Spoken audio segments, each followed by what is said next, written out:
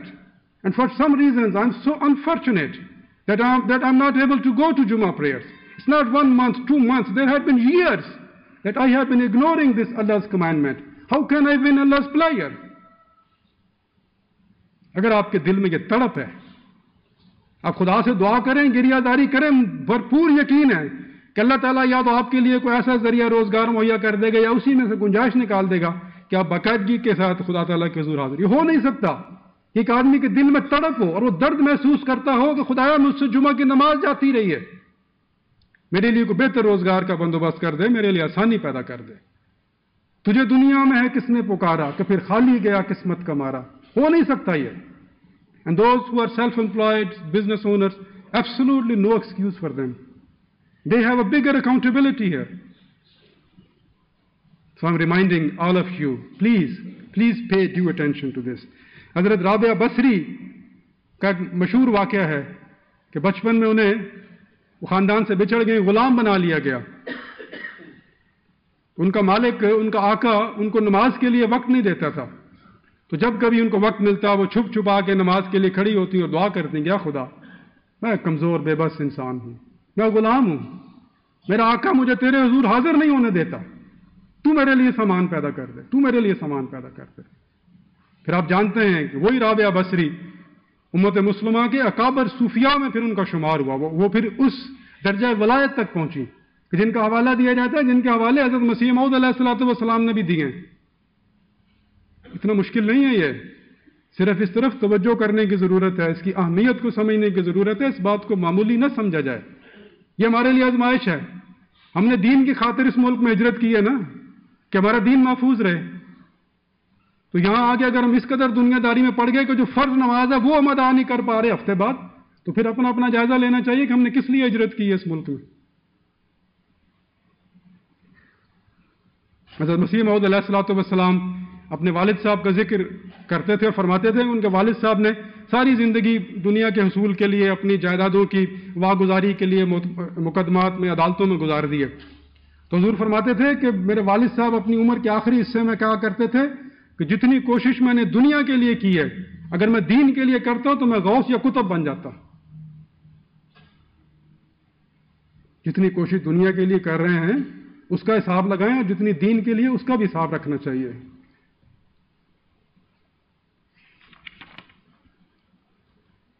اللہ تعالیٰ ہم سب کو باقاعدگی کے ساتھ نمازیں بھی اور نماز جمعہ بھی ادا کرنے کی توفیق عطا فرمائے.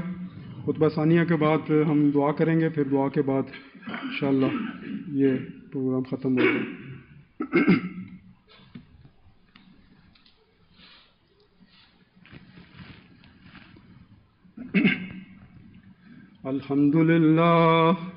الحمد لله نحمده ونستعينه ونستغفره ونؤمن به ونتوكل عليه ونعوذ بالله من شرور أنفسنا ومن سيئات أعمالنا من يهده الله فلا مضل له ومن يضلله فلا هادي له ونشهد أن لا إله إلا الله ونشهد أن محمدا عبده ورسوله.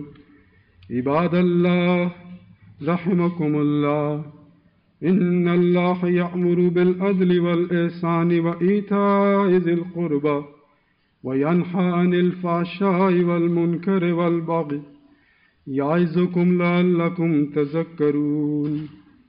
اذكروا الله يذكركم وادعوه يستجب لكم ولذكر الله أكبر. دعا میں پلیز remember حضرت خلیفۃ المسیح in your prayers always.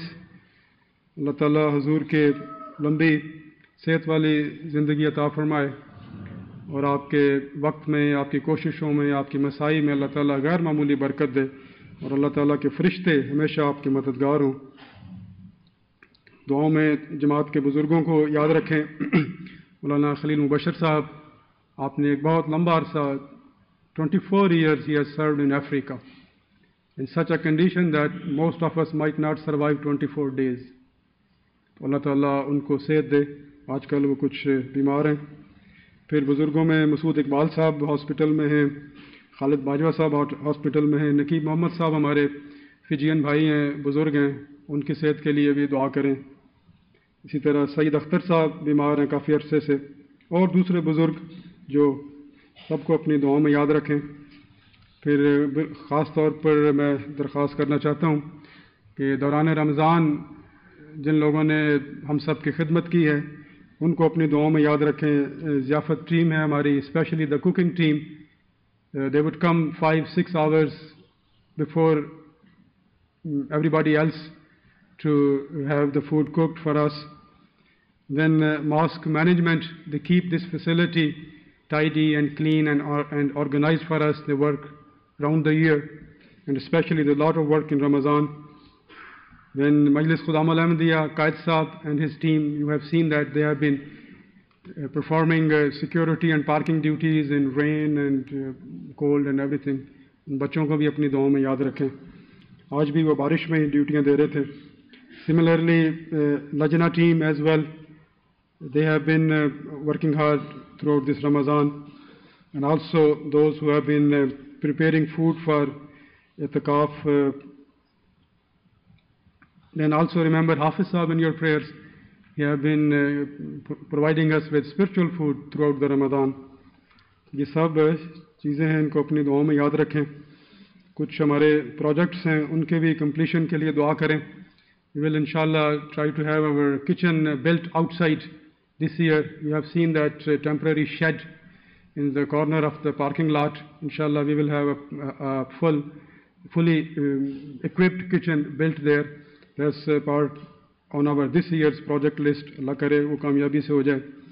There's another one very important project is our elementary school. We are trying to have a Ahmadi elementary school in this mosque. This project has been in the pipeline for last 4 or 5 years, and the biggest challenge is the availability of qualified Ahmadi teachers. So دعا کریں کہ ہمیں qualified ایسے Ahmadi teachers مل جائیں جو خدمت دین کے جذبے کے ساتھ ہمارے ساتھ تعاون کریں اور اس پروجیکٹ کو آگے بڑھانے میں مدد دیں۔ Another exciting project which is coming this year, inshallah, that we will be having a full-fledged MTA studio built in Vancouver, maybe in this mosque. If not in this mosque, then somewhere else outside we'll rent a place.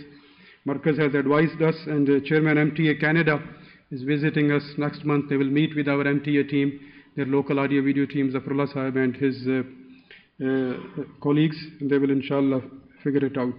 In sub projects کی کامیابی کے لیے دعا کریں. But first and foremost, the most important task, most important duty, responsibility, project, whatever you want to call it, is the establishment of prayers. نمازوں کا قیام سب سے ضروری ہے، سب سے اہم ہمارا یہی پروجیکٹ ہے، یہی ہمارا سب سے اہم کام ہے.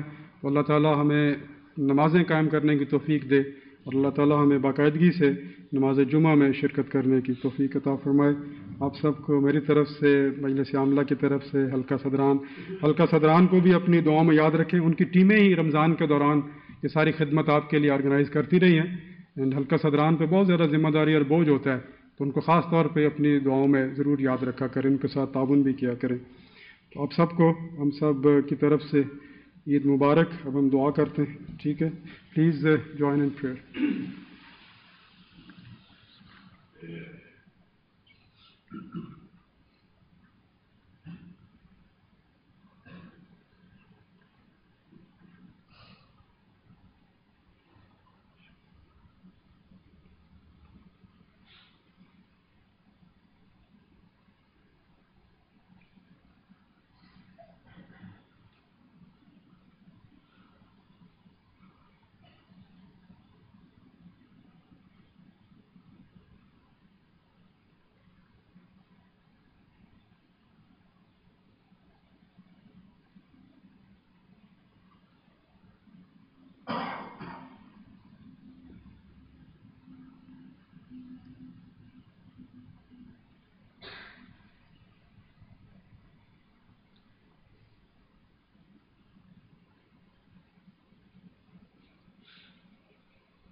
آمین. السلام علیکم اور عید مبارک آپ سب کو.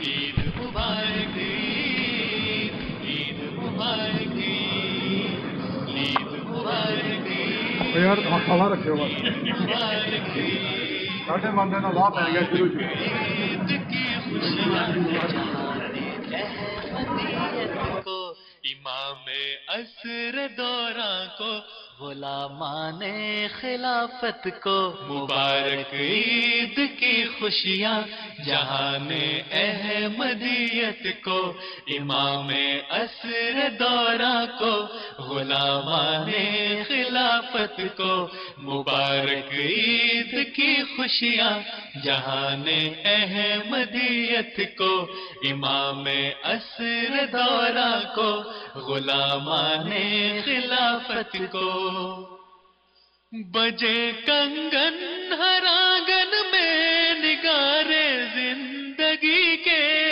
فضا میں زمزم گونجے بہارے زندگی کے بجے کنگن ہر آنگن میں نگارے زندگی کے فضا میں زمزم گونجے بہارے زندگی کے کسی کے لب نہ ترسے بادائے امن و محبت کو کسی کے لب نہ ترسے بادائے امن و محبت کو مبارک عید کی خوشیاں جہان احمدیت کو امام عصر دوراں کو غلامان خلافت کو مبارک عید کی خوشیاں جہان احمدیت کو امام عصر دوراں کو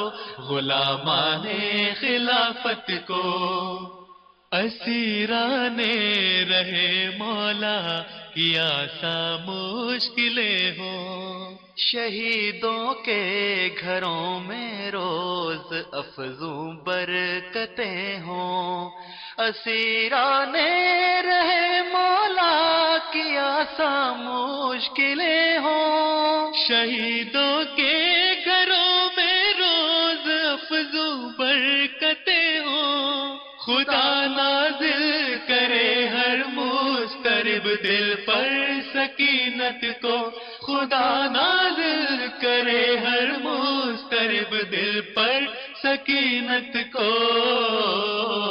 مبارک عید کی خوشیاں جہان احمدیت کو مبارک عید کی خوشیاں جہان احمدیت کو امام عصر دوراں کو غلامان خلافت کو امام عصر دوراں کو غلامان خلافت کو سبھی کے جسم و جاں پر بارشیں برسیں سکھوں کی کبھی بھولے سے بھی آئے نرت ان پر دکھوں کی سبھی کے جسم و جاں پر بارشیں برسیں سکھوں کی کبھی بھولے سے بھی آئے نرت ان پر دکھوں کی کرم سے اپنے مولا ٹال دے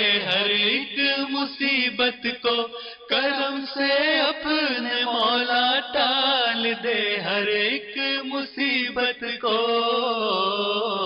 مبارک عید کی خوشیاں جہان احمدیت کو مبارک عید کی خوشیاں جہان احمدیت کو امام عصر دوراں کو غلامان خلافت کو امام عصر دوراں کو غلامان خلافت کو مقام عشق سے جاتے ہیں رستے جانب منزل مگر اس کے لیے لازم ازل سے ہے گداز دل مقام عشق سے جاتے ہیں رستے جانب منزل مگر اس کے لیے لازم ازل سے ہے گداز دل، مناؤ جشن سمجھا ہم نے اس ازلی حقیقت کو،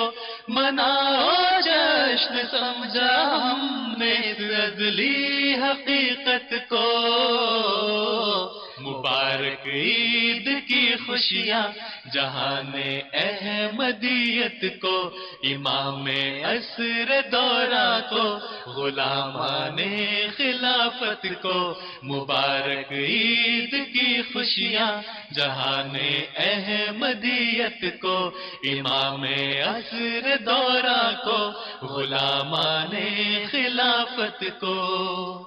خدائے لم یزل کی حمد کے ہم گیت گائیں، صدا اس کی رضا کے رنگ سے تن من سجائیں، خدائے لم یزل کی حمد کے ہم گیت گائیں، صدا اس کی رضا کے رنگ سے تن من سجائیں، خدائے لم یزل کی حمد کے ہم گیت گائیں، صدا اس کی رضا کے رنگ سے تن من سجائیں، کہے قمار ہم زندہ کریں اپنی عبادت کو، کہے قمار ہم زندہ کریں اپنی عبادت کو، مبارک عید کی خوشیاں جہان احمدیت کو، امام عصر دورہ کو، غلامان خلافت کو، مبارک عید کی خوشیاں جہان احمدیت کو، امام عصر دورہ کو، غلامان خلافت کو، کسی بھی حال